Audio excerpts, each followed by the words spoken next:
नमस्कार। स्वागत है आपका शर्मा जी टॉक्स में।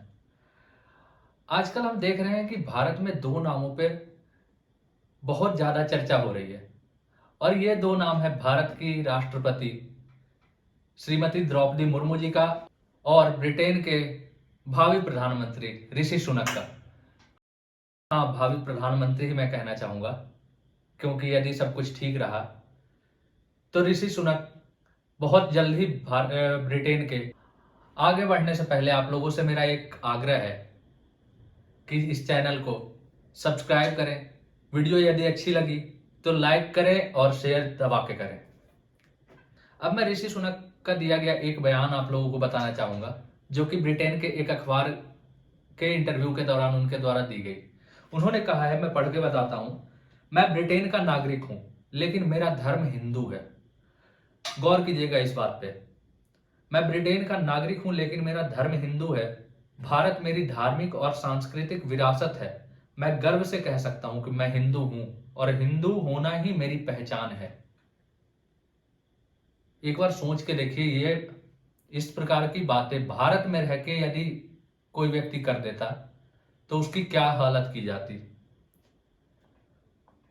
इनके डेस्क पे आपको जान करके हैरानी होगी, भगवान गणेश की मूर्ति रखी होती है।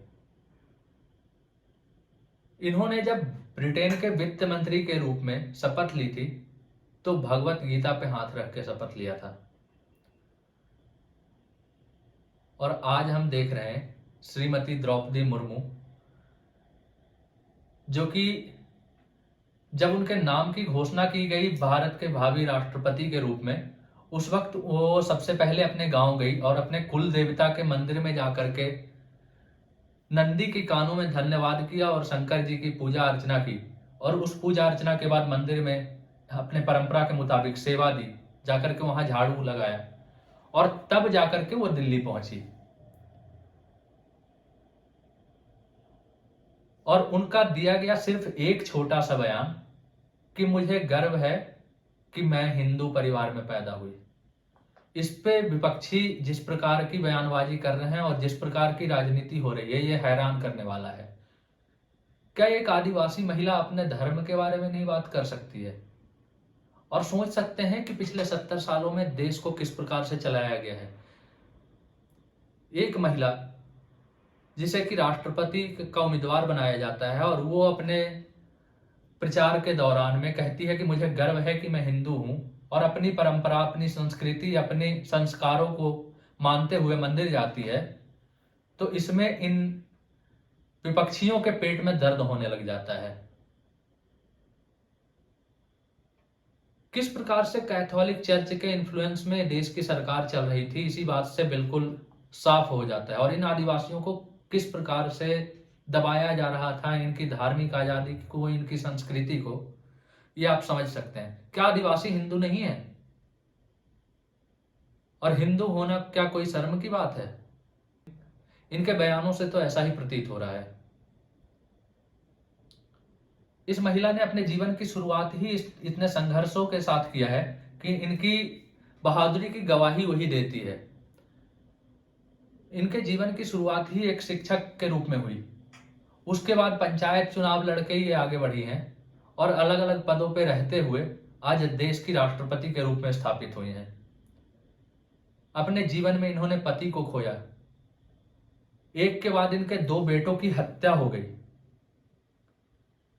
समझ सकते हैं कि क्या गुजरी होगी इस महिला के ऊपर जब जवान दो ही जवान बेटे हों और दोनों की हत्या हो जाए। और उसके बाद किस प्रकार से इन्होंने अपने जीवन में संघर्ष किया और आज इस स्थान तक पहुंची है। इन विरोधियों की पेट में हो रहे दर्द को समझा जा सकता है, क्योंकि आज तक जो इनके आवास पे जाकर के जी हुजूरी करता था, जो चरण होता था, पद उनके पास ही पहुंचती थी। देश के बड़े बड़े पद इनके गुलाम हुआ करते थे। आज इनके पेट में जलन हो रही है, क्योंकि संघर्ष करने वाला देश का एक गरीब मां का बेटा प्रधानमंत्री है। देश की एक अति पिछड़ी परिवार से आने वाली आदिवासी महिला देश की राष्ट्रपति है, तो पेट में दर्द तो होगा और होना लाजमी भी है। सत्तर सालों में आपने जिस प्रकार से देश को चलाया है, आज देश उसके विपरीत दिशा में चल रही है और देश आगे बढ़ रहा है। तो पेट में दर्द होना तो लाजमी है और होगी भी। इनके मानसिक दिव्यांगता का स्तर देखिए कि कोई व्यक्ति आकर के टीवी पे बयानबाजी कर रहा है कि इस द्रौपदी का चीर हरण किया जा रहा है। सोचिए मानसिकता इनकी कैसी रही होगी। एक आदिवासी महिला जो कि देश की राष्ट्रपति पद का चुनाव लड़ रही है और उनके बारे में ये कहा जा रहा है इस द्रौपदी का चीर हरण किया जा रहा है। कोई इनको मौनी बाबा कहा जा रहा है, किस प्रकार। और ऐसे ऐसे लोग इनको मौनी कह रहे हैं जिनको की राजनीति अपने विरासत में मिली है। अगर ये मौनी होती तो एक पंचायत चुनाव लड़ने वाली महिला आज राष्ट्रपति पद पे नहीं बैठी होती। पंचायत चुनाव लड़ी, उसके बाद विधायकी लड़ी, सांसद का चुनाव लड़ी और आज देश के राष्ट्रपति पद का चुनाव जीती है ये। तो इसे संघर्ष कहते हैं, जो कि आपके बस की बात नहीं है। आप लोग विरोध करते रहिए और देश ऐसे ही आगे बढ़ता रहेगा। नमस्कार, धन्यवाद।